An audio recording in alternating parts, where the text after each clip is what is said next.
Welcome to Merkaba Chakras, where we talk Buddhism in the fifth dimension. Welcome to another podcast episode of Merkaba Chakras. I'm your host, Vaughn Galt. And today we talk to author Lisa Barnett about the Great Library. In Buddhism, the Akashic Records is known as the Great Library. The Jakata Tales is a life review of 1,000 lifetimes that the founder of Buddhism, Siddhartha Gautama, remembered, which led to his awakening and ascension. And the rest is history. So with that, Lisa, welcome to Merkaba Chakras. Oh, thank you, Vaughn. I'm excited to be here with you and have this conversation, this profound conversation, I'm sure it will be. Yes, I'm super excited. We were talking a little bit earlier, but before we get into your work and how the Akashic Records can help us navigate into our best lives, can you tell us your story for how you even got into this work? Of course. So, basically, the easiest way to explain it is that my first memory was at about 3 years old, and I realized that I was trapped in a body. I can remember like standing in the kitchen with my mom and thinking, why doesn't she understand me? I'm telling her this stuff. And then it was like looking at my hands and thinking, oh no, right? Trapped. So it was kind of funny because as I got a little bit older and remembered that again when I really had language and could converse, I thought I was so kind of bummed that I was trapped in a body. And for a while, when I was younger, I used to feel like it was some kind of punishment. Like, what was wrong? What did I do wrong? That I'm back here again. And I could remember being an etheric soul and conversing with ease with my etheric friends because we didn't have to use all these words. So I literally started studying when I was like 14 years old. I was living in California. I was in high school. It was the late 60s, early 70s. The Maharishi was coming to the US, and the Beatles and transcendental meditation and lots of good information coming to the world, to us, to the US at that time. And so I literally started studying when I was really just about 14 and went on to study philosophy in college. And then, for me, it was kind of an interesting thing. And we'll talk a lot more about this later. But my two very best friends both died in kind of different and extreme ways. The first one at 13 with a brain tumor that she never woke up from. And the second one, who was really my closest soul sister. If you think of twin flames, they can be like your very best friend. Right. And she died in a freak car accident. There wasn't even a car accident. She flew out of the car, broke her neck and instantly died. So I just felt again like punishment, abandonment. So it triggered a lot of my own, soul work that I had come to do and work on and work through karmic patterns, right? So I went totally off the rails because I was mad. For about 15 years, it was really easy to go off the rails in San Francisco in the 70s and 80s, let's just say. So,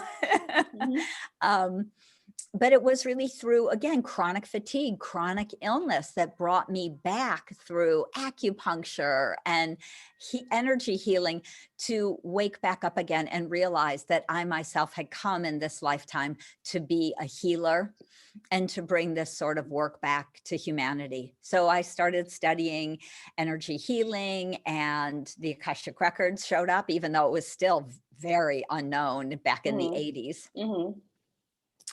And so that's, kind of what the record keepers started to talk to me when I was working with clients as a healer. And I'd hear this kind of big booming voice, and I'd get all this amazing information about past and what was going on and soul plans. And I'd think, what the heck is that?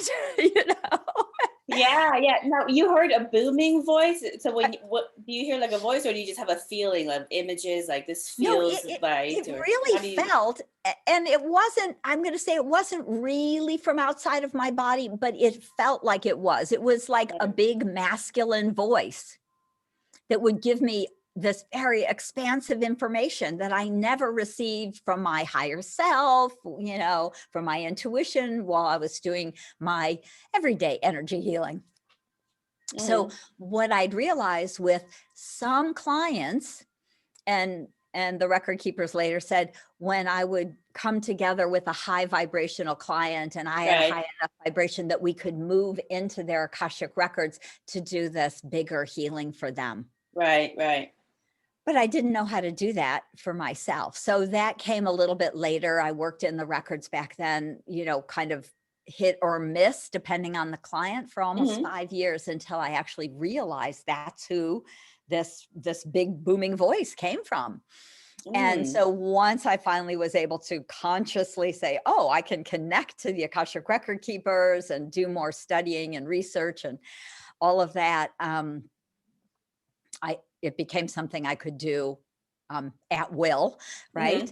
And then eventually they said, please start a school, and we would like to give you some new vibrational keys and some sacred prayers for the star seeds, for the more galactic crowd. Right. So, they've given me 6 different access prayers to open your own Akashic records, kind of depending on where you're from energetically, like galactically. And so it's a little bit different than the way that most people either have learned to open their records. Some people do it through guided meditation, some people do it through using a sacred prayer. There's a couple of teachers that teach one sacred prayer, but they gave me 6 because they say, we want you to really bring this out to everyone in the planets. Right. So that's really interesting. So I have a couple questions about your experience coming into your work of teaching Akashic Records reading, because like in Buddhism, we have a lot of different modalities and a lot of different meditations. We have NLP, we have a lot of different hypnosis scripts, which is basically meditations, to get people into that state of consciousness where they bypass their ego consciousness, and then they go straight into connection to source, and that is where they can be open to different life reviews of different lifetimes that they have, or in the other side is still living. So they get previewed to those, and then whatever the information comes through, then they can learn from the information that was brought forth for them to see. And there's a lot of ways in which you can get those life reviews. What we call it in this context is your Akashic records, or looking at your past lives, looking at your different lives, looking at your life in the ethereal or spirit realms.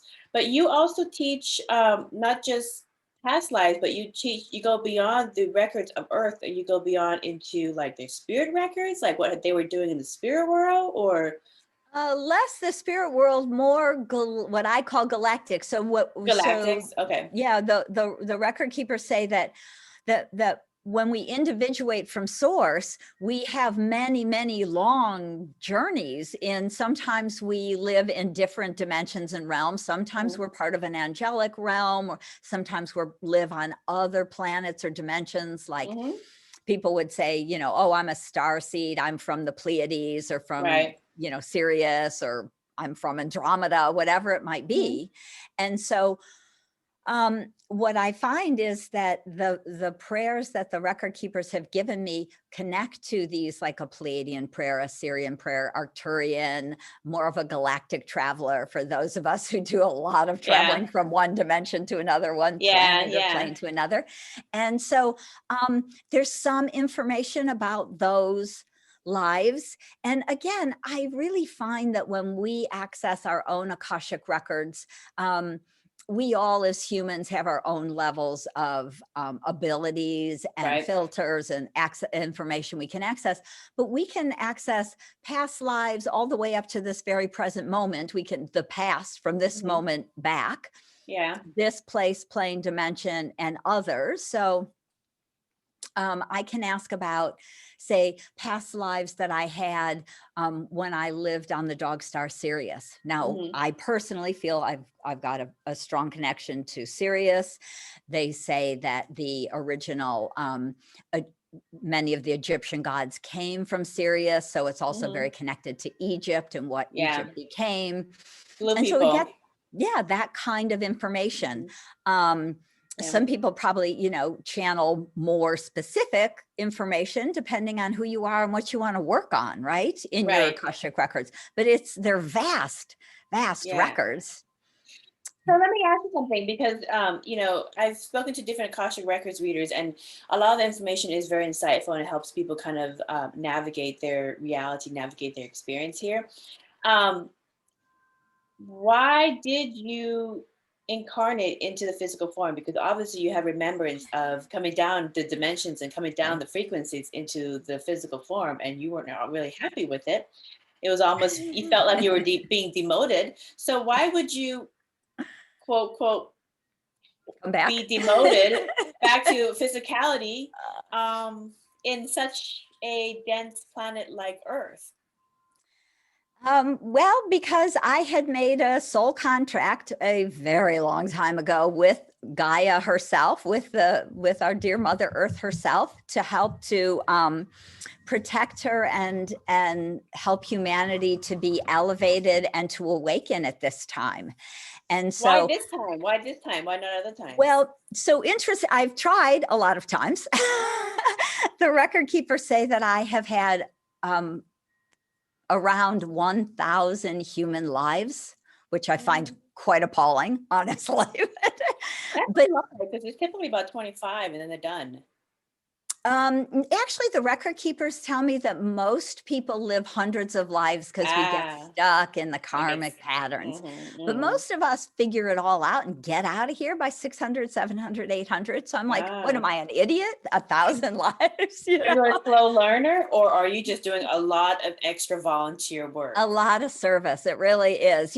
So what they say journey is just the very ancient, and I have come to help humanity, and it's really been what I've come to do. And as a person, it's kind of hard to go, really? Are you sure? Literally, when the record keepers first asked me to start a school and help bring this work back to humanity, I was like, okay, that's crazy. Who am I? I'm a mom. I have a bunch of little kids. You've got the wrong woman. I'm sorry, And I said, why me? And they said, because you were once one of us. So that stopped me in my tracks. What is us? What define us? One of the Akashic record keepers. Okay. I had actually been an Akashic master back in the very beginning. So the story they told me was that when a soul individuates from source, we choose a journey. Many of us go to dimensions or realms or planets or places to start to experience our individuality. And some of us, not that many, but some, certainly it's got to be enough, because if you've got record keepers for every soul, there's a fair amount of us. That we decide to be of service and to work in the Akashic field. And it also gives us the chance to learn and grow before we go out there. So if you imagine that you decided to go and study, and, just like some of us who love to study, we go to college, we get our master's, we get our PhD, we get a second master's, right? We love to learn, right? So kind of an Akashic record keeper type of style. And so we want to know everything before we go out, so we don't flub up our experiences or, and so that's really what I did. So I was a record keeper there, an Akashic record master, really working in the higher levels of the Akashic realm, guiding people on their soul, purpose and path and journey. And so I said that I would come back and help to bring the information back to humanity. So the really interesting thing the record keeper said was that during the Dark Ages, they pulled the vibration of the Akashic field away from Earth because people were misusing the energy and information that they could receive for their own gain. So okay. people, the vibration had been higher on Earth. It was easier for people. The veil was a little thinner. It was easier for people often to see the fairies, the angels, to receive, kind of big downloads, information. Right. And so people were using it to say, how do I win this war? Or where does that person hide their gold or jewels? And so people were really using it for their own gain. And so the record keepers realized during the Dark Ages, they had to remove the energy so people couldn't access it any longer. Yeah. And it had really been gone from the planet until about it was really around the 60s, 1960s. Yeah. And that has to do with this time, which is when the dawning of the age of Aquarius began, right? We start to move into the energy of Aquarius and out of the last kind of yuga, that big 26,000 year cycle, thank you, into our new 26,000 year cycle, which is the Aquarian cycle. And so as we began that, the record keepers brought the energy closer so that more people could start to access it. And then they started to help people to have these experiences through meditation, to reconnect to the Akashic Records. So I came back and said, okay, I'll help teach this. Like, duh, right? What a crazy. and then you're born, you're like, why did I do that? Really? What was I thinking? Yeah. No, what the thing, in Buddhism, I've actually had a lot of Buddhist monks growing up tell me that it's the same job. They called me a life planner. Kind of like a when you want to go on vacation, you go and you plan your trip, you plan your excursions, you plan where you're going to live or we're going to stay, et cetera, et cetera. And when you talk to your travel agent, when it comes to souls incarnating into whatever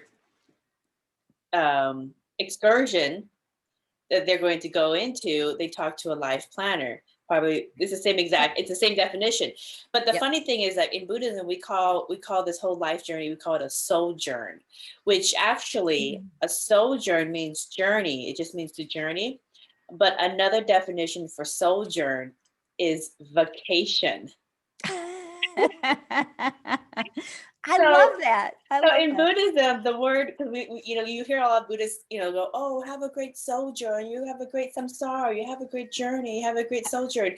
All we're saying is, have a great vacation, because your soul's having a vacation here, and most of them are choosing horrific vacations and painful excursions because they don't know they're on vacation.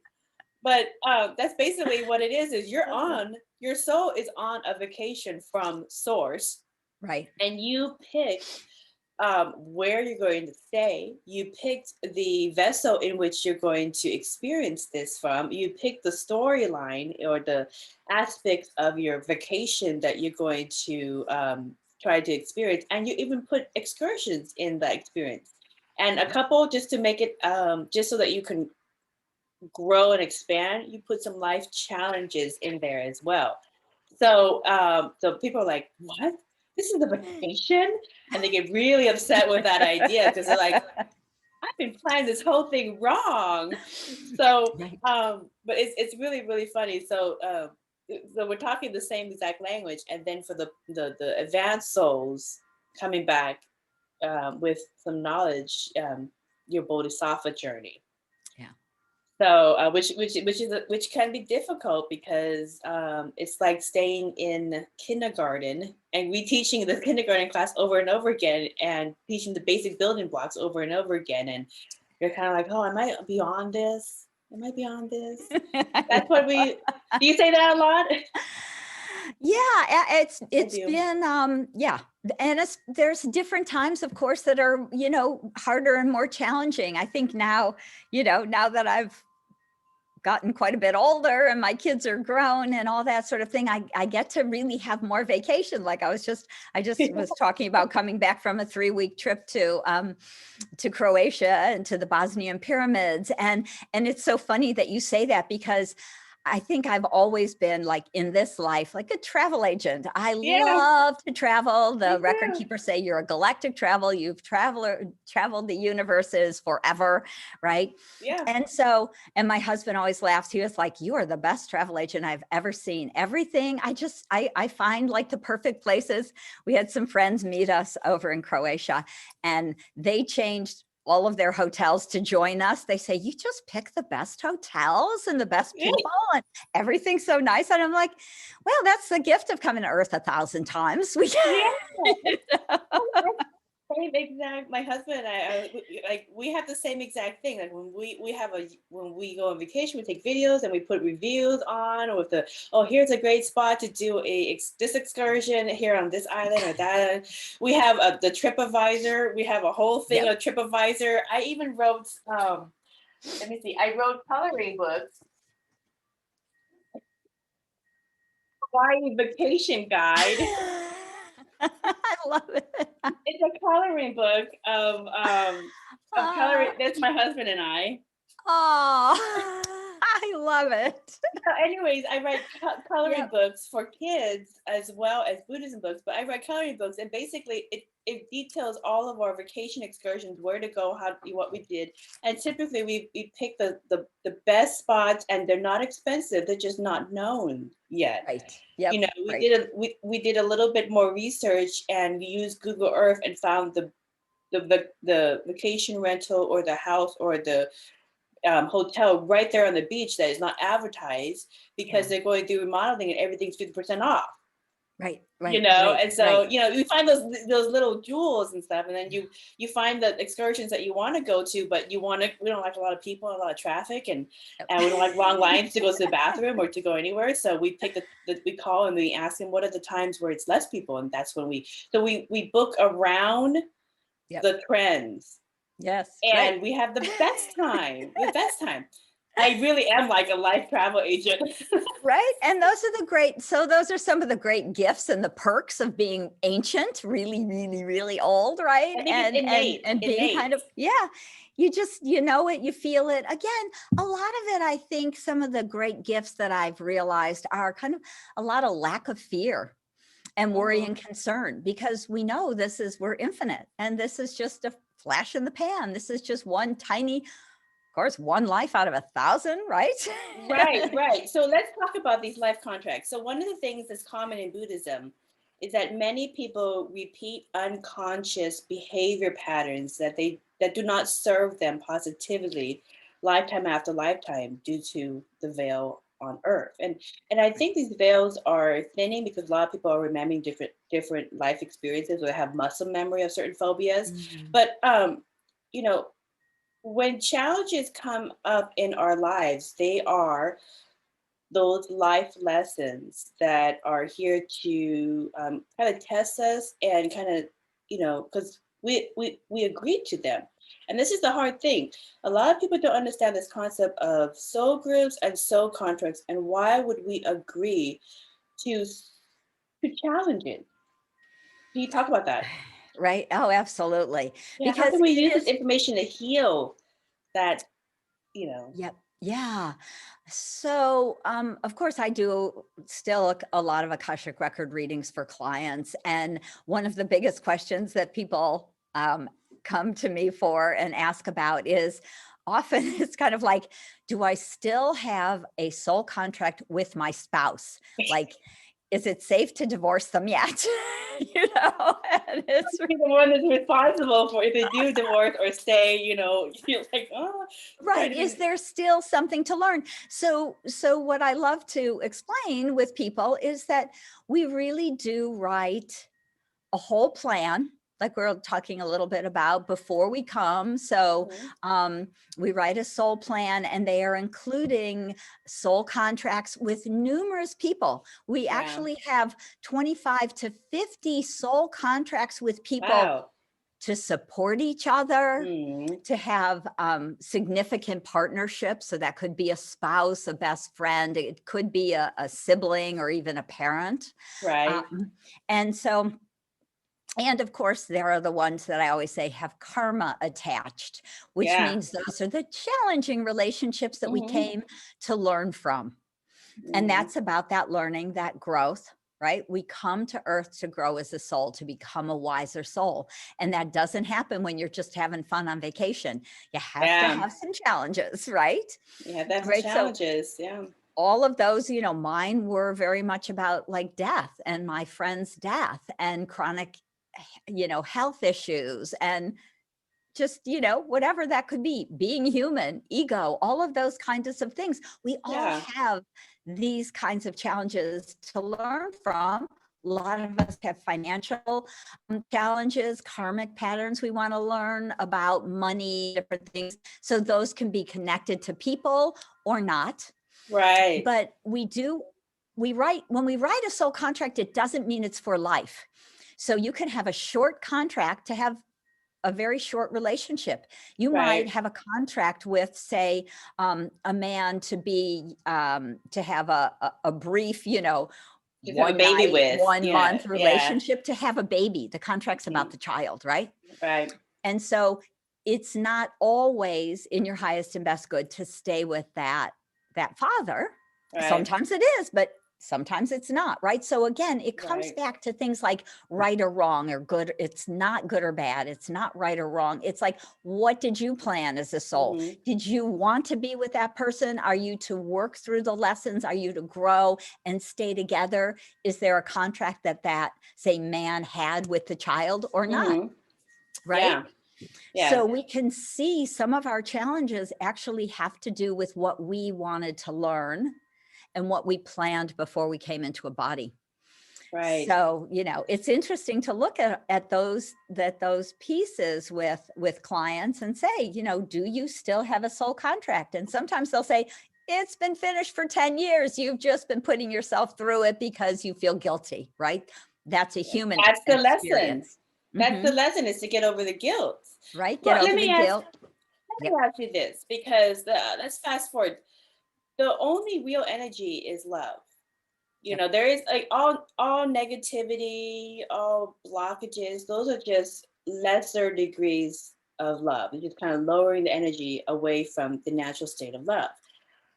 And all these life lessons are just to get you back to that natural resonance, that infinite Christ consciousness, that infinite source frequency of unlimited, abundant love.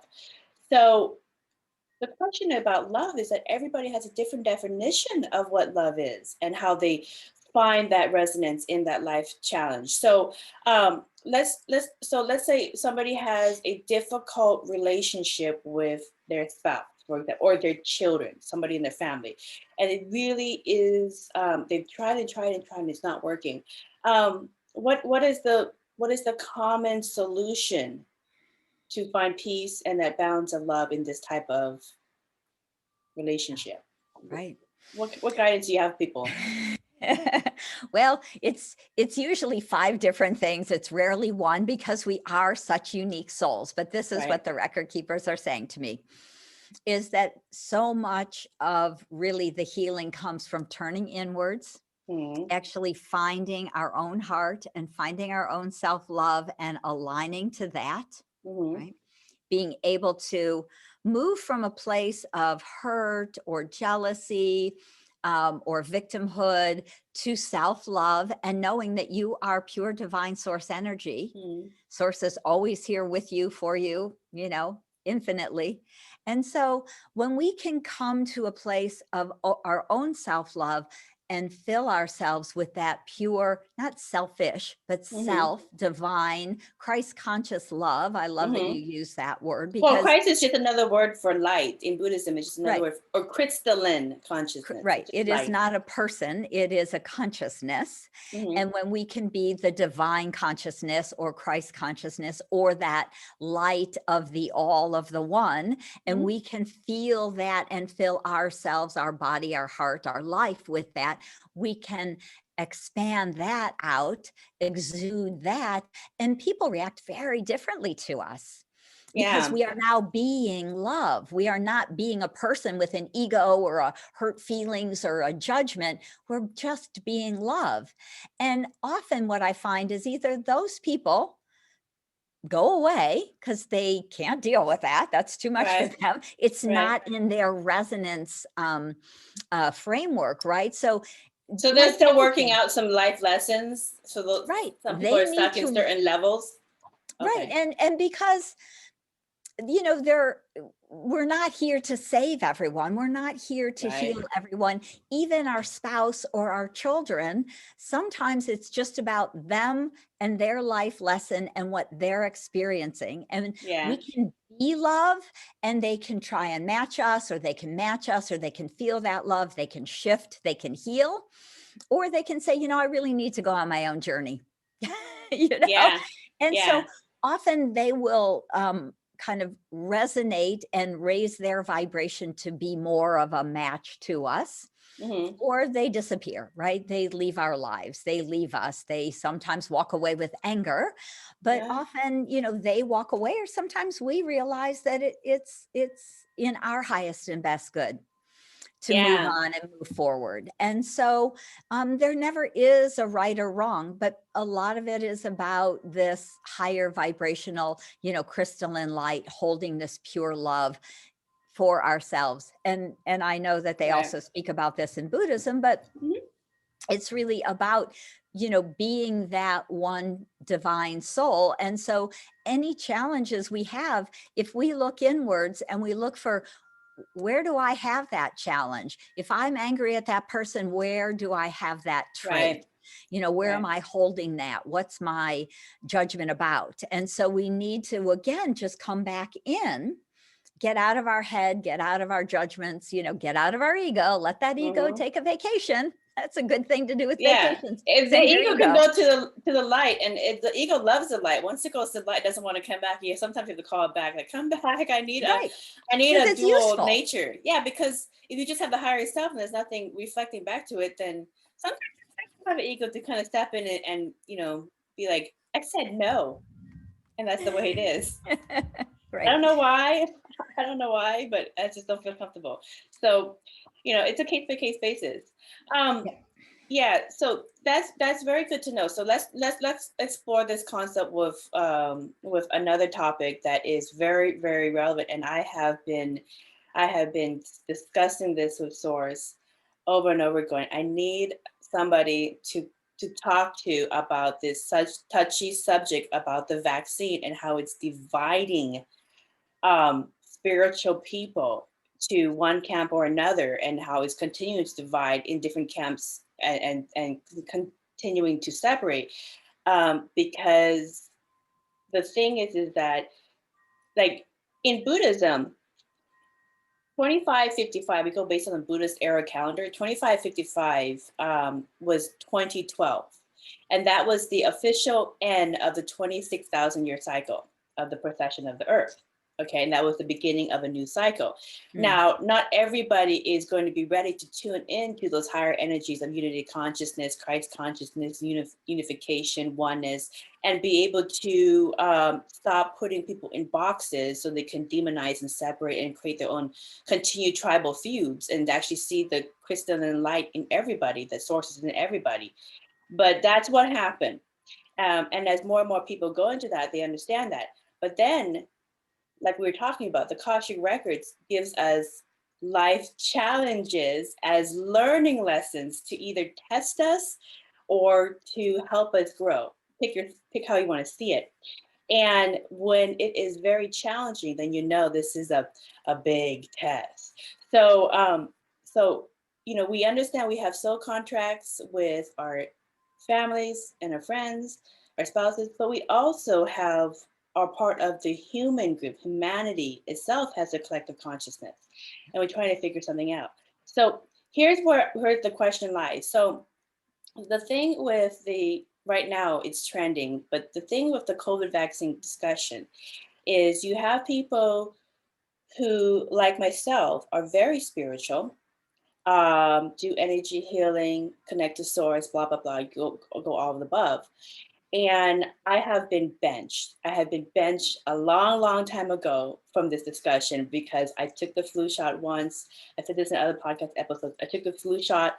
I got paralysis on my right arm for a couple hours, called my doctor, kind of yell at him a little bit, like, what the heck is going on? Did you give me the wrong one? Was it a bad syringe or whatever? He's like, no, it's he's been in business for 40 years as an MD. And he said, it's very rare. You should never get that again.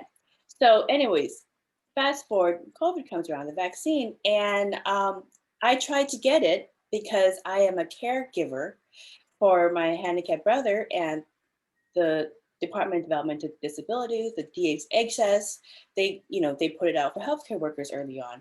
But you have to fill out a form, and that form said, if you ever had adverse reaction or a negative side effect from any vaccine, such as the flu shot, for example, you should not get this. I recommend you shouldn't get it.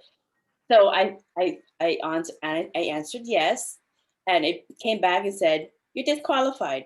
So it wouldn't even give me permission. So then I called my doctor, and my doctor said, well, it's an option for you, but you have been advised already. So my doctors shut it down again. I went to the CDC website just to be like, what is the deal? And the CDC website said that you should, if you had these reactions to the flu shot. Now, COVID flu is another version of the flu, and it has flu shot elements in it. Mm-hmm. And so I've had 3 different sources shoot me down. So literally, I don't have an option. SORS took that option away from me and benched me in this conversation. So here's where I'm going with this. With this, you have spiritual people who's on one camp going, I don't want to get it for my own personal reasons, philosophical, spiritual, etc., which is fine, because a lot of the school systems recognize those exemptions, medical and philosophical, religious. And then you have another camp who's going, everybody needs to get vaccinated, because if you don't get vaccinated, you pose a risk, and you can give and get COVID to everyone. And the biggest fear is that in this camp of the vaccinated, there's 2 camps of people: the ones who are vaccinated and still respect everybody else's decision. They make the choice for themselves, and the one that's vaccinated that think that everyone who's not vaccinated, even if they have legitimate reasons or even to have the personal reasons, for whatever reason with regards to this type of vaccine, not the flu shot or shingles or whooping cough vaccine, all those other ones that still go around people have, they think that those people in that other bucket are going to catch COVID and basically kill everybody with the COVID that they caught. And because of that, they're completely selfish. And so they get branded as anti-vaxxers, they get branded as extreme right-wing, they get branded as COVID idiots, they get branded as, right. All these names just go on and on and on. And so I want to address, because in spiritual circles, I know that the source is in everybody, and it's not going to create division, but it is going to let us make our own decision in how we work with each other. So if we want to create separatist policies and ideas and create division among ourselves, that it's going to give us that ability to do that so that we can learn from that. But right. Yes. So what are your thoughts about spiritual people being on, if you're spiritual, you're not going to get the vaccine. If you're spiritual, you're going to get the vaccine. So you actually had a recent experience at the Barnett pyramid. Yep. that actually addressed this question. Right. So I've never had a flu shot in my life. I'm not a big fan of vaccines, and etc. But I am a traveler. Okay, so I was in Egypt in September. We were the first group back into Egypt. And it was phenomenal because I got to go to 18 sacred sites, and we were the only ones there. I was there with a group of 20 people, and it was phenomenal and lovely. And we had time to meditate in every sacred site because there was nobody rushing us or pushing us or walking around. And so I got the download to go to the Bosnian pyramids. I was also in Chichen Itza in January. And so the record keeper said, we want you to move some of these pyramid codes around the world, right? Egypt and Mexico and now Bosnia. And kind of, we do this energetic work around clearing old energies that are done, that, you know, and bringing in and channeling in some new vibrations, or have some energy codes we're holding in our field. And really the interesting thing I want to say about that is, because it sounds so very cool, but most of it is very unconscious. And so I know that some of these things are happening. I can even get information about some of the past lives and different things. But often when I'm there, I don't particularly notice anything. So, but being that I said that I would come to Earth to be of service, to help to raise the vibration of the planet, to bring the Akashic Records back to the masses, to help Gaia again, you know, a big soul contract with Gaia herself, right? And all of her awakening. She's in the process of awakening also. So this is what I do. And when I get the message, like, go to the Bosnian pyramids, I'm like, okay, sure, why not? I love to travel. It's still an active portal. So when you were there, what happened? Well, I asked the record keepers, I'm like, so am I supposed to get the vaccine? Because I had not really even thought anything about it. I had no particular plans, you know. And I said, is it okay for me to get the vaccine? Should I get the vaccine? Is it in my highest and best good to get the vaccine? Is it part of your Akashic record? Right. Is that part of my work and my plan? And they said, yes. They said, there is nothing about it that will be harmful to you. And it is helpful to you as a traveler, just to have, it's kind of like just saying, let's have this stamp on your passport. Let's have this, you know, kind of pass to make it easier. With my vaccine card, I could go from Bosnia into Croatia with no problem, where otherwise I would have had to have another COVID test. And so having that, I could travel around without a problem. I could, you know, really just making it easier. And also the vaccine, COVID is very high. It's one of the highest countries. Bosnia, I think, is like the fourth way up there in the highest countries that have a lot of COVID in the country. And so just kind of being safe and taking care of myself. So I got the vaccine. My husband and I got the vaccine. Totally honest, I was sick for 2 days. I had a fever. I felt crappy. I felt like I had the flu for 2 days. I stayed in bed. I slept, whatever. I usually get the flu just to get some rest, because I'm such a goer. But while I was at the Bosnian pyramids, which I'd also love to talk a little more about, I had some energy scans. They have a very interesting piece of equipment, and there's a little box. It's connected to a computer, a woman there who does these for you. And you put each finger, your thumb, and each of your 10 fingers, one at a time, and it reads them and creates like a picture of your whole energy field and aura, of your chakras, lots of different information. So after having the vaccine, a few weeks before I went, this aura picture is very, very healthy. Most people's are thin and even have gaps and holes in them. And this says my balance is 99%. Yep. Right. And my energy is very high. It's normally, for women, it's between 50 and 60. And for men, it's between 60 and 70. Well, my energy showed up at 69. She was like, oh, you're very strong, kind of like a man. And I said, hysterical, considering I'm kind of scrawny, but, high energy. But you have a very high field Merkaba. Right. Very, good balance. The chakra system, open chakras, very, centered. Nobody's usually perfect. Mine moving around a little bit through a lot of the energy, high vibrational energy in the tunnels, and sitting on top of the pyramid. Anyway, so, this is kind of, I wanted to show this as kind of my proof, and I can only speak for me, of course, but that many of my students have said, well, does it change your DNA? Is it going to affect your connection to source? Is it going to, make you less spiritual? And the record keeper saying, no, no, no. Those are all just crazy ideas that people come up with. Somehow they get spreaded like some version of truth, which is not true.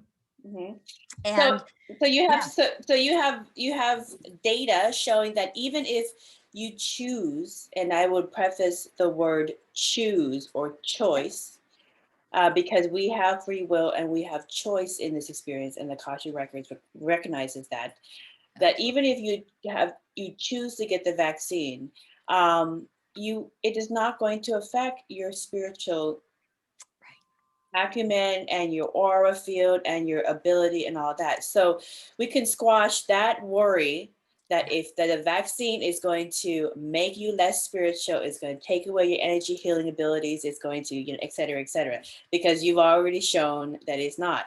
Now, for me, I'm on the energy healing camp that is unvaccinated, and I've already told my reasons. Medical exemption, but even if it wasn't medical exemption, even if it was philosophical or religious reasons, then I would still be in the same bucket of unvaccinated. And I've had my Quillian photography and my aura field read, and it's extremely high as yours as well. So we have just proven that whether you get vaccinated with COVID vaccine or you're unvaccinated with the COVID vaccine, it makes no difference in your spiritual frequency. Your energy field is still strong. So here's the thing also with that also, like I have clients who come for hypnosis, they come for sixth sense consultations. And sometimes I will already, when I'm working with them and I'm connecting to them as one frequency with source, I automatically will get images of some of the things that they have experienced in different lives. But it's unknowing, just kind of like you have memory of how grade school was. Right. I would just have memory of their life as this and that, because they are me and I am them, and we're just having a remembrance of another version of their life. And the thing I have found in my research this last year, because I have clients who ask about this current thing that everybody's asking about, and very soon it's going to be old news and no one's going to care. But right now people are still asking about it because have this insight that you and I have. But anyway, so I asked Source in meditation, in hypnosis, in Akashic readings, and channeling in different ways this last year, and the same message comes forth over and over again in different ways. And the message is, if you are going to die of COVID, it was part of your pre-life plan. That's how you chose to go. Just like some people choose to go through car accidents, some people choose to go through cancer. This is how they chose to go. Right. For whatever reason. And if you have a hard time with it, come talk to Source and we will connect you and you can talk to that deceased loved one about why did they choose this as the out. So there needs to be some compassion in why they chose this as the out, and everybody has their own reason. The same thing Source says is, if you have a side effect, it was part of your pre-life plan for your own learning lesson, for whatever reason it is. For whatever reason it is. It was part of your life lesson. So, and I for myself feel that my body was, this exemption with this specific thing was already baked into my pre-life plan so that I do not fall into either bucket. I'm a neutral middle ground. I don't fall in either bucket. I didn't have a choice. Right. So so that I could be neutral to this conversation. So Source for me, and I wanted to get your opinion about this from the Akashic Records reading of this topic, is Source for me continues to tell my clients and myself in all these different ways that it's part of your pre-life plan. You've already planned it out if you're going to have side effects. Some people may get some really bad side effects, live through it. It's a teaching lesson for them. They may die because of it, but they're going to be successful in suing for those damages and take care of their whole family because of it. And so who am I to stand in their way of their money? you know, Right? which I just started laughing. I almost fell off the ground when I heard that one. But for a majority of people who choose, that's the word choose, who choose it, it's relatively safe. There may be some oddities with it. So it's part of the pre-life plan. Now, here's the thing. Source says this is your choice. If there's plenty of people who have natural good immune systems. Me, Vaughn, I haven't really talked about this because of censorship, and I didn't want to, be censored by different platforms. So, but throughout the whole year, I have been with people, and I quarantine myself sometime between clients if I do come across people who are COVID positive, who are and I'm around them. They're not familiar that they were COVID positive and they got sick when they were hanging out together, we're living together. I know people who are taking care of somebody who is COVID positive, their spouse, their children, their mother, their father in the same house. They can't quarantine, they can't separate, and they get the same tests before for their work, and then they get quarantined, they get the test afterward, and it's still negative. They never exhibit symptoms. There are plenty of people that I know, including myself, who, for whatever reason, are not catching COVID. And the tests keep coming back negative. And sources saying there are people who have perfectly healthy immune systems that work for them. And it's a case by case basis. It's Right. all part of their Akashic Records. It's part of the pre-life plan. So, so the fear that's going on around this is man-made fears because this is already pre-planned for them. So, however, Source is going to give you the reign to do what you want with the fear because it's part of your life lesson. So if you guys want to create unvaccinated versus vaccinated privileges and sections, you want to create passports all over the place to go move around. You want to have arguments about you got a mask, you got not mask, all these different things that we do to create tribal warfare. Because you're still, if you're fighting over social media and Facebook, it's still warfare. Okay, it's just warfare. Right.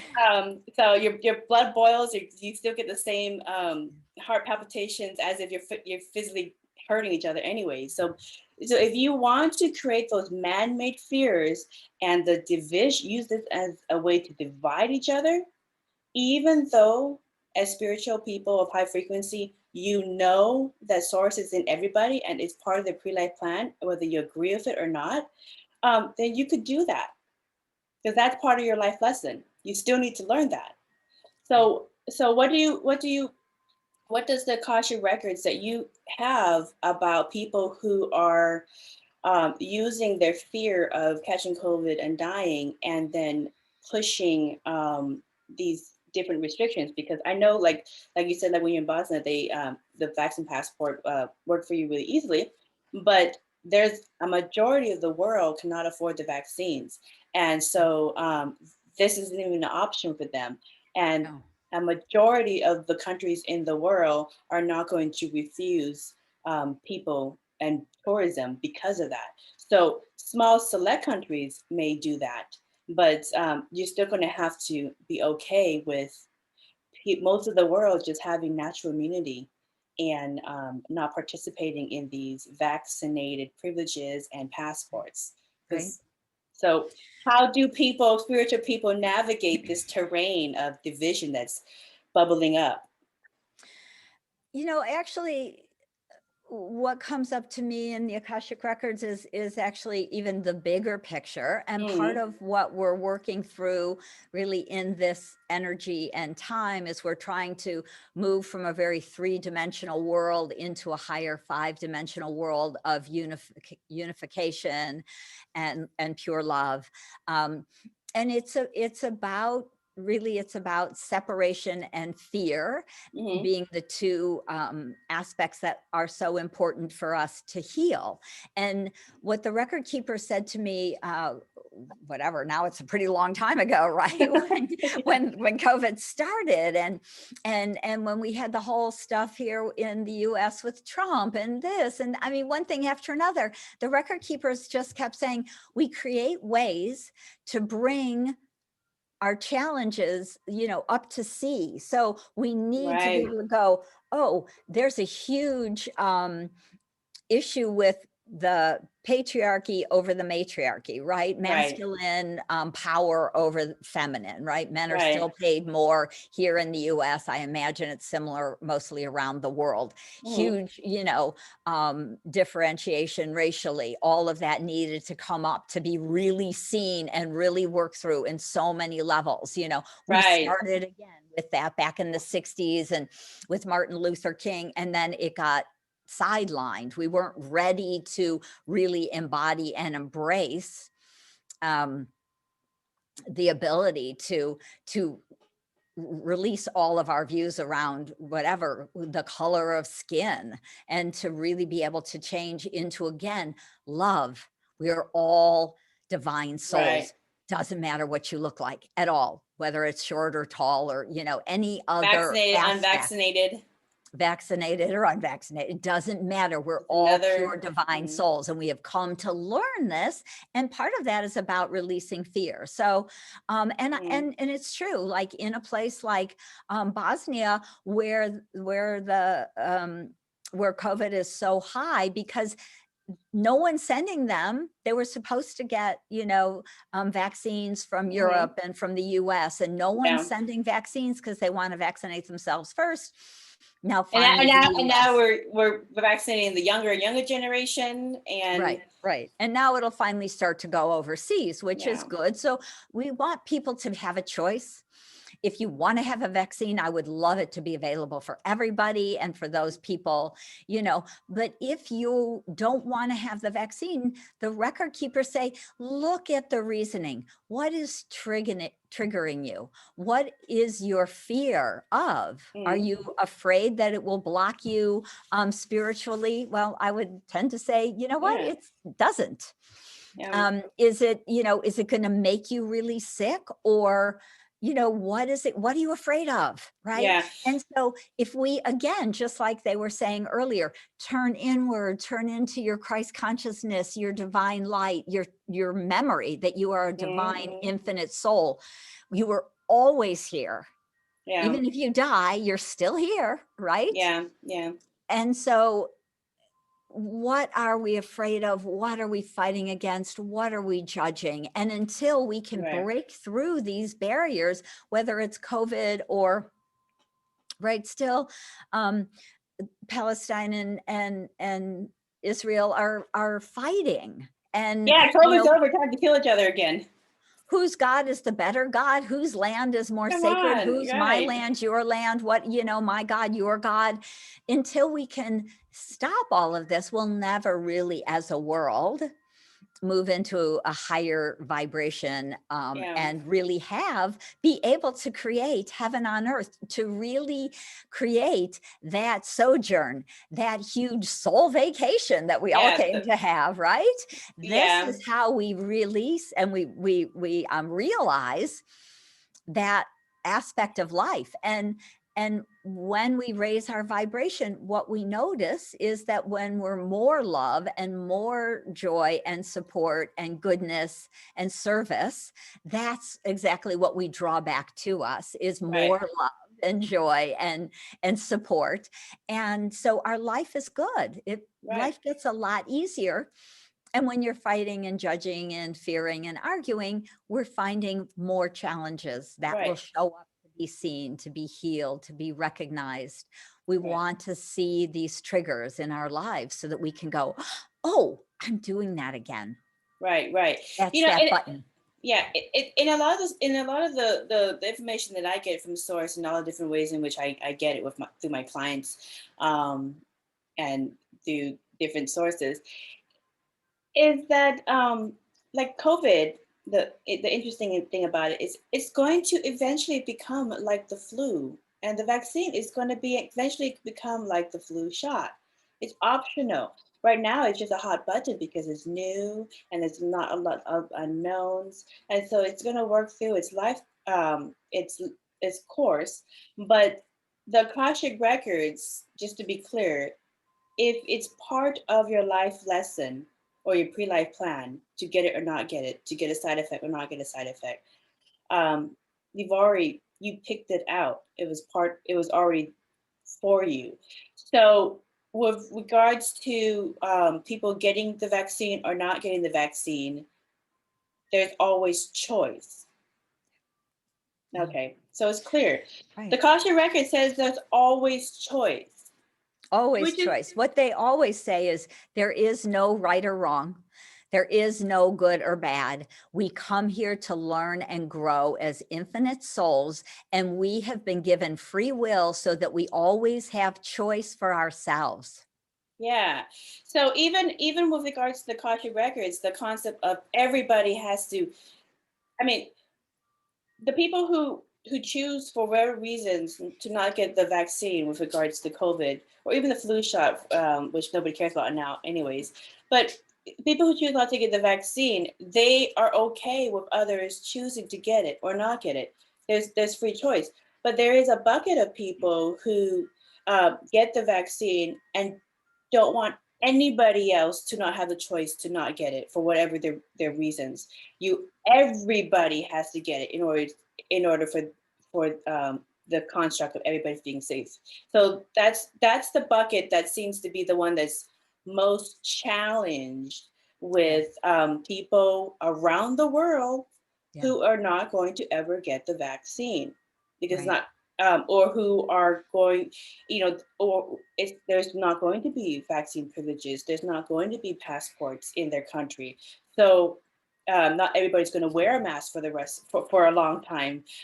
So that bucket seems to have, in my opinion, and I'm entitled to have an opinion, observing this going on, that one seems to not want anybody to have choice. What does the Akashic Records say to help that bucket embrace everybody's pre-life plan according to the Akashic Records? Again, a lot of it comes back down to kind of what is our soul working on? What is our belief that I'm not safe unless everybody is vaccinated? Because really the truth is that what they're saying scientifically is that if you've been vaccinated, you are safe. And so if other people don't get vaccinated and that's their choice, and they get sick and die, that's their choice. That's part of their pre-life plan. Right. And so and if they don't get sick and die, it's part of the pre-life plan. So what difference does it make to you? You got it. Right. Again, so to me, it's very much kind of about, why do you care? It's their choice. And I say the same thing about, sometimes parents will come to me and they'll have a lot of anxiety about their children and what their children are going to be and what they're going to do and it's like, even though that's your child, they are still an infinite soul with a plan. Yeah. And they have to live their plan. Yeah, it's the same argument. You got to live your life and that's the hardest thing for so many. This is kind of one of those things that what I always say is if you have a hard time going over a fear, the decision will be made for you. The universe will set something up and make your decision for you. So I'll give you an example. Like we were talking earlier, like one of the common things that people come to you for Akashic Records is, should I divorce this person or not? Okay. Everybody can relate to a relationship that they're not happy in at some point in life. So sometimes you're in that struggle of, should I do it or should I do it? And then because you couldn't make a decision, the universe set up and made your decision for you. And let's say they left you and now you are forced to deal with it. Or, or they found an exit strategy, like they divorced you or they cheated on you or, whatever the way the exit strategy is. But now your decision was made for you. But so sometimes if you can't make a decision on trying to find the most loving way in which to bridge the issue that you struggle with, the universe will present you an answer. Right. Right. It's very true. Always, I completely, always. Agree. So, they also say things like, here's a challenge. Well, you could stub your toe and you could say, oh, I'm having some issues about moving forward. I think I'm holding myself back, or so, maybe. Yeah. Well, if you don't pay any attention when you stub your toe, you may twist your ankle. You have more time to stop and think about what's happening in your life. What are you doing? What have you come to do? And then eventually you'll break your leg, right? So then if you never deal with it, more things will show up to either make you deal with it, whether it's health, like stubbing your toe or breaking your ankle, or choosing to divorce and to make a conscious, loving separation, or wait until they do something that is so upsetting that, now you're hurt and upset, and, all of that sort of thing. It says recording paused. I hate to say that. No, mine's still recording. Oh, thank God. Okay. Yeah. I'm like, oh, that must have been a recording from me anyway. And that's why I was like, we're getting so into the conversation that sometimes we have to be practical. But wait a minute. I see this red light. I'm like, oh my gosh. Anyway, but so, we get free will, which is phenomenal. And so it's important for us to use it and not just, float along and act like the universe gets to decide for you, because that's not why you came into this life. You came to make choices and to find, new, higher, better choices for yourself to make. So if you're stuck in a dead end job, it's important that you say, okay, what do I need to do? And this is why I love to teach people to access their own Akashic Records, because we can ask these kinds of questions and say, what's another choice? What might be blocking me? How do I get out of this feeling that I'm stuck? How do I move out of a place of maybe victimhood where I feel like the world is holding me back and nothing is good in my life, right? How do I change that? And the record keepers are very helpful energetically, helping us to raise our vibration, to see the bigger picture, to make new choices, to see where those options are.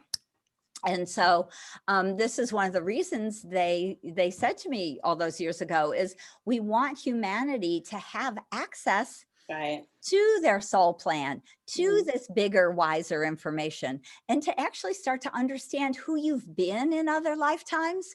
Because when you realize that you've been a wise woman or wise man or a healer or a shaman or maybe a spiritual teacher or an inventor or a writer, whatever it might be for you, when you can see that you have been this before, then it becomes much easier for us to do it again. Yeah. Instead of feeling like, who am I to write a book? It's like, well, you've been an author. You've published 5 books in 5 other lifetimes. Yeah. It's something you're actually good at. It comes, that's a term, it comes natural. It's like a natural talent.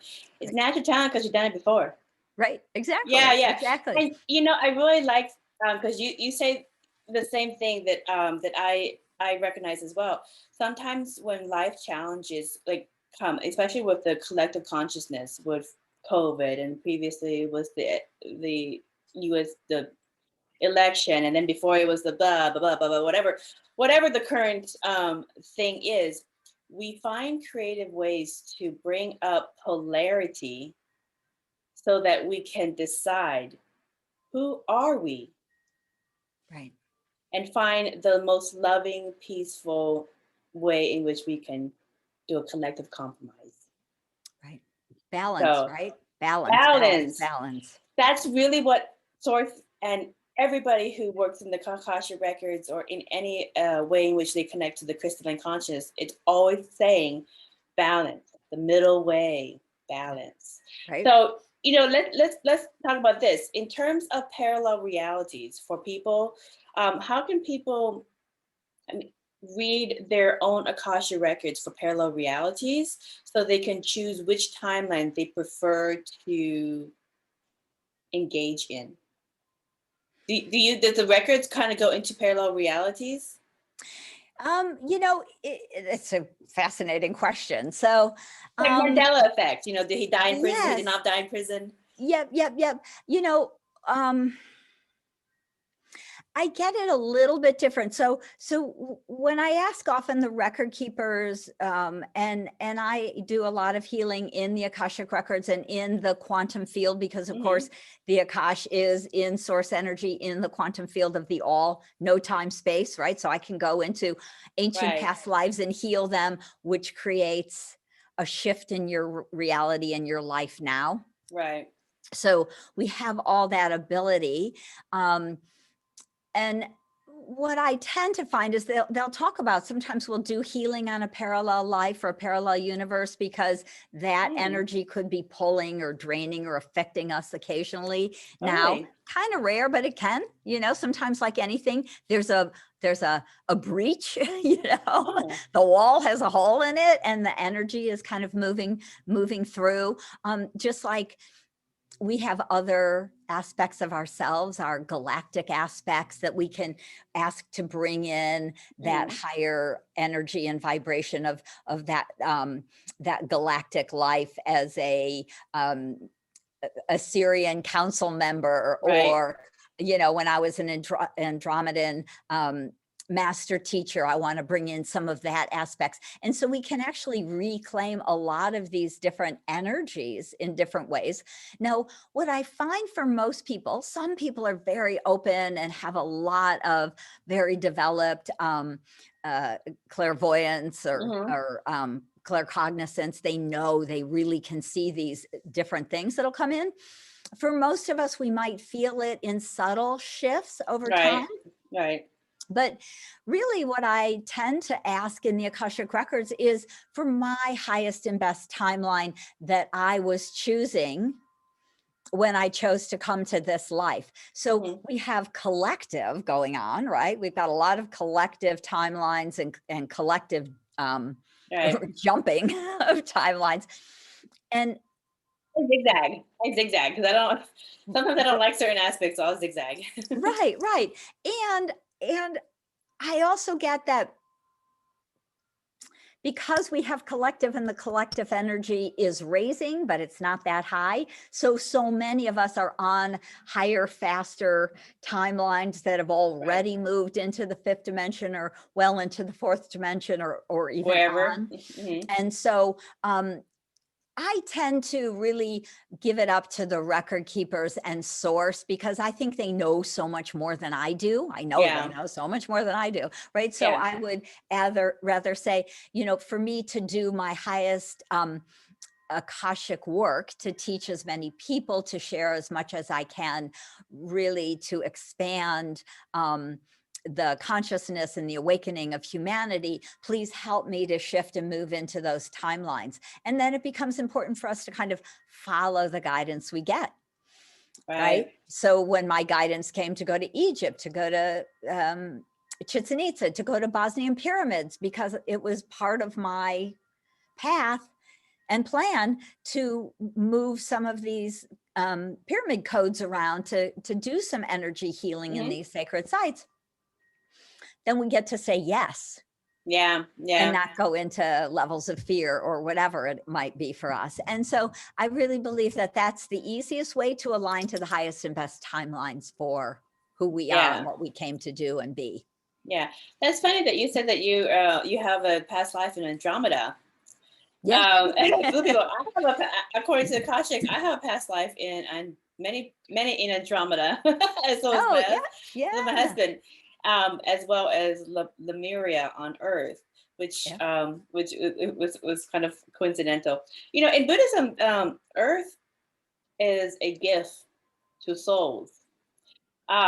Because it offers so much contrast and opportunities for paying back karmic debt and earning positive merit, which other lives in the cosmos do not offer in such a short time frame.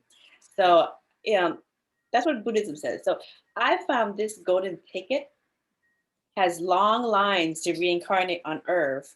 And I want to know, what are your recommendations for people who forget their purpose or pre-life plan once they're living here on Earth. Like they actually are on the golden ticket and they're squandering it.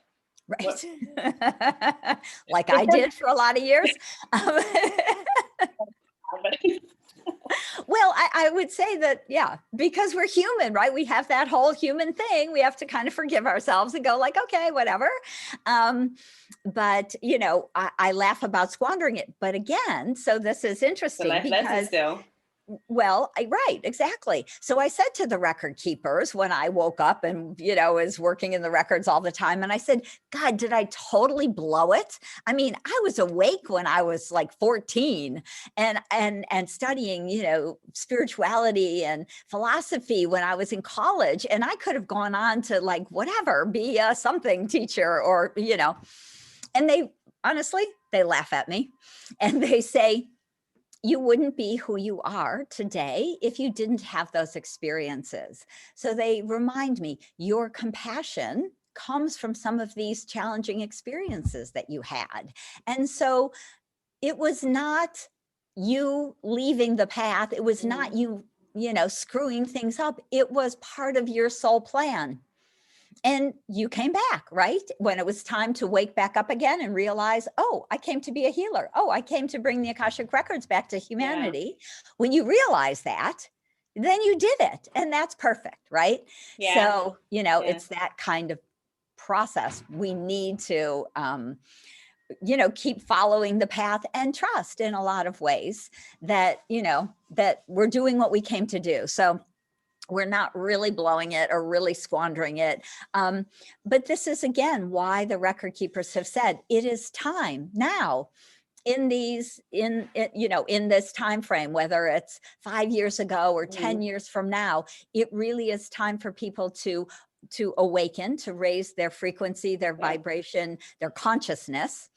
And one of the great ways to do that is by learning to access your own Akashic Records and have that divine connection and guidance every single day.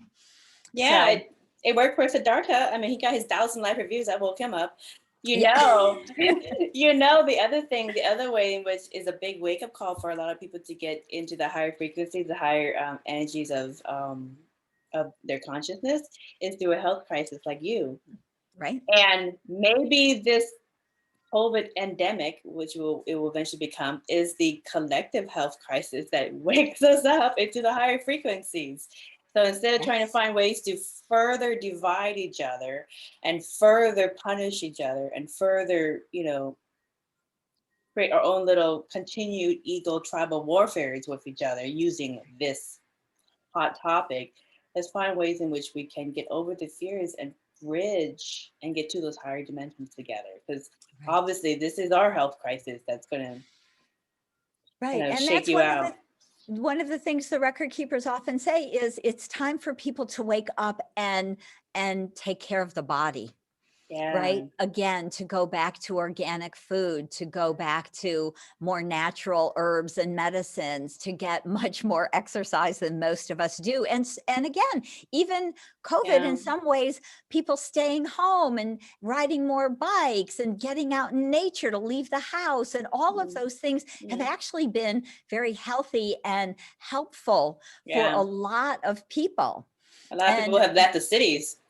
Right. Again, exactly. And so, you know, there's positive aspects, but they're saying, let's be healthy naturally so that maybe we don't need to have the vaccine or have it again. Because if your immune system is strong and you're healthy and strong and you're not suffering from 5 different, you know, high blood pressure and overweight and on and on and on, then we don't have to be in fear about dying from it, right? That I've known many of friends that have had COVID for, you know, they usually get sick for 10 days or 2 weeks. Yeah, it sucks. They're super lethargic. They have no energy. It's kind of crappy, but they get over it. And then they're also immune, right?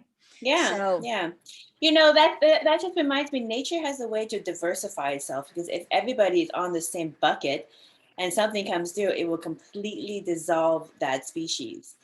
And that's why in the animal kingdom, there are lots of different kinds of flora and fauna, lots of different kinds of animals, lots of different races and species.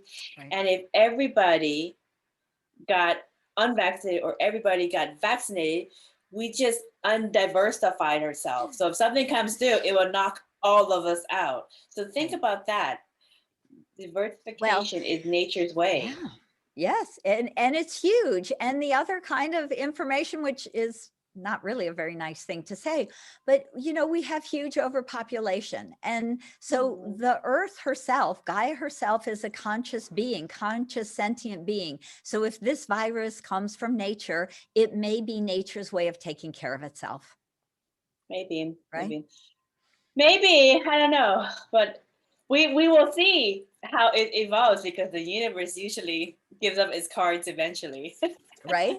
So, it really is. And really, first and foremost, it's like, wake up and take care of yourself and your body and your life and your planet and your food, and, stop GMOing things, and, go organic, and on. Really have a healthy body, and these things won't affect us. And so Yeah, there's so many ways and layers that we're getting messages to change so that we can go forward and not pollute Gaia, and not right. pollute our food and our water and our earth, and not, kill ourselves off through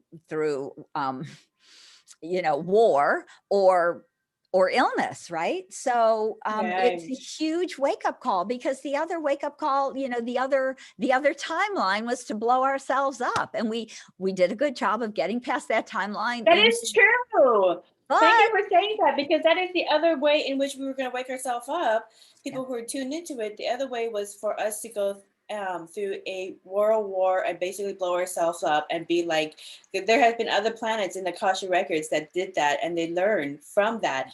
But instead, we actually picked, it doesn't sound very acceptable for some people, but we picked the most positive way in which we were going to get through and raise our frequency was the COVID pandemic, because now you get to sit down and be a couch hero. Much better than blowing yourselves up. I mean, I really had that fascinating experience, and really kind of heartbreaking experience of Did you being. experience that timeline? No, I didn't experience that timeline in this life. Well, yes, I have. Let me just say, I've been part of the galactic wars. So if you want to go weird and esoteric, there's been galactic wars Oh, going yeah. on in the universes for a very long time, which is also one of the reasons that they said that I was here to work at Karnak. There was Uh-huh. Karnak wars and the galactic wars, a lot of ancient stuff. But just being in Bosnia and seeing this recent war in Sarajevo and in Mostar, and really seeing all these buildings that have, bomb holes, and, that have been blown up, or, that have been Yeah. bombed, bullet holes all Yeah. over the buildings, people fighting their neighbors. It was really heartbreaking to Yeah, the see consciousness. Yeah, the that. Right. consciousness level. They're still learning, young souls still learning. Well, the interesting thing was that we were with a really lovely gentleman in a town called Mostar, and there was a lot of kind of ethnic cleansing going on. So they were trying to run the Muslims out of Bosnia and Croatia, really more Bosnia. There's not that many in Croatia.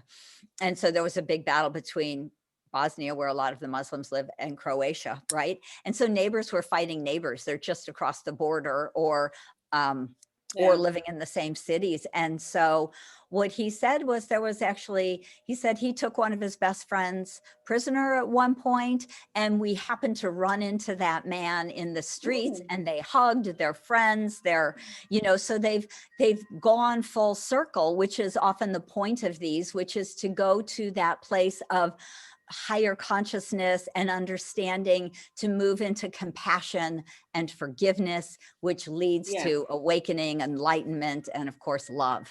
Yeah, you did. They don't recognize that the source is in everyone. So it's kind of a futile to be acting like this, because source is in everyone. Right. But you just made another really great point. That the universe will present you your solution and your life lessons. Because I have clients and people over the years that I have met who, let's say, they really don't like, they have racism issue, and what happens? 2 generations later, their grandkids marries a Black person Right. because they are soulmates, and they go. Well, we're soulmates. We know we are, and if you don't agree with it, then you don't have to be part of our life. We love you. We always going to send you the invitation. But because of that, they learn to get over their issue and embrace the grandchildren that they have, and so they learn to love. Yes. The Yes. universe will always find a way to force you to learn the lesson of love. I'm going to sneeze. Okay, maybe not. Okay. So let me ask Oh, you something. absolutely. Yeah, that's a beautiful way too, through grandchildren. How could you not love your grandchildren? You don't have to have such a hard heart if to not love your grandbabies. Right. Well, if people want to learn more about how to do this and learn all this wonderful, fascinating information, you have a course coming up in a couple of weeks, and you want to talk about that course and all the other courses that you have on your website? Absolutely. I would love to. So the course that I have coming up is Akashic Course 1, Learn to Read Your Own Akashic Records.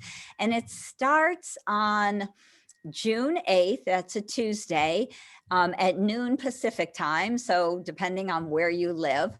But in this workshop, I actually teach you 3 vibrational prayers or keys to access your own Akashic records. So I teach you to move into the Akashic realm with ease and grace without having to learn to meditate for an hour or two, without the hit or miss piece. And so in this workshop, I also teach you how to clear blocks that hold you back, to release old karmic patterns that have got you stuck, to gain clarity with ease when you have new decisions to make, right? We're talking about choices. You can open your records and say, which is the highest and best choice for me to make now? This one or this one, right?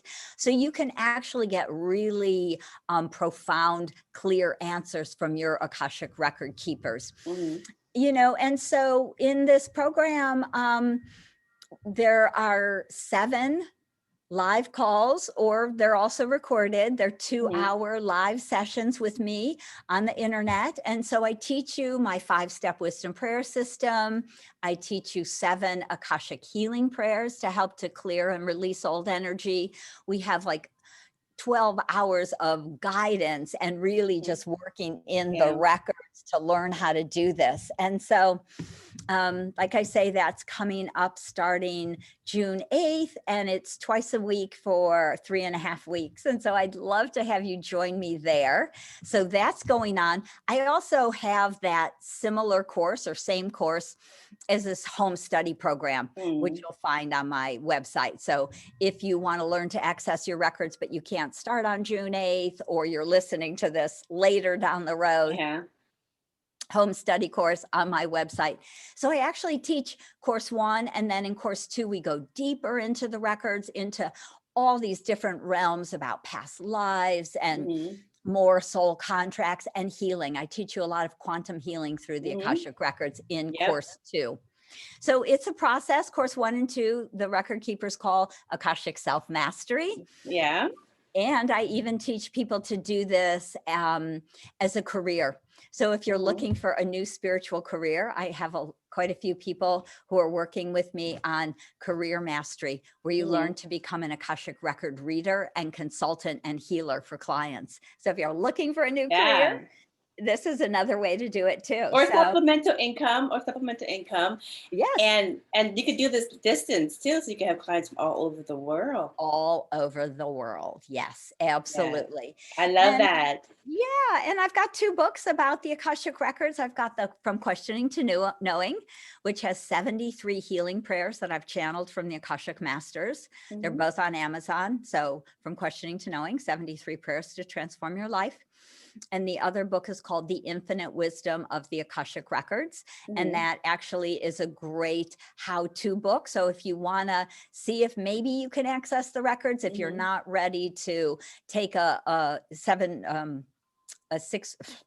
it's a 7-session. I used to do it 6 weeks, but if you to start to do the live class, if you're not ready for a live class, you might read the book, The Infinite Wisdom of the Akashic Records. Yeah. So yeah, lots of different kind of workshops, guided visualizations and meditations. You can find the books on my website, as well as the home study and the live courses on the homepage. So if you're interested, I look forward to seeing you in the Akashic Records. Well, that's going to be a fabulous course. I love offering that. Do you have a last message for people who are building the fifth dimension here on Earth? For whatever society does. Right? Yeah. So,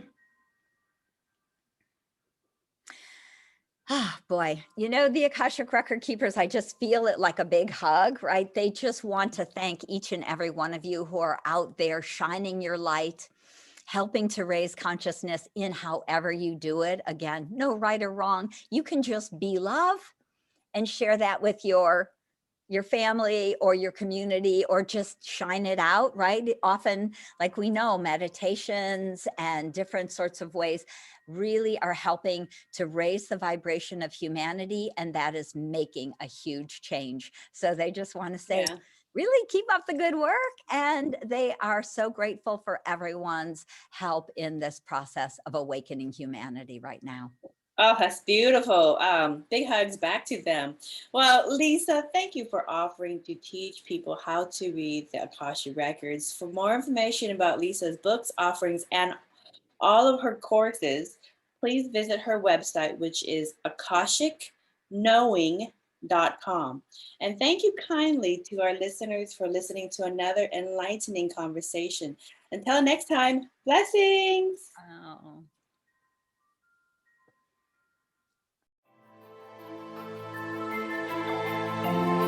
We hope you enjoyed this episode of Merkaba Chakras, where we talk Buddhism in the fifth dimension.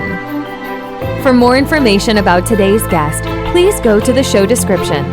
For more information about Vaughn's metaphysical work, please go to merkabachakras.com.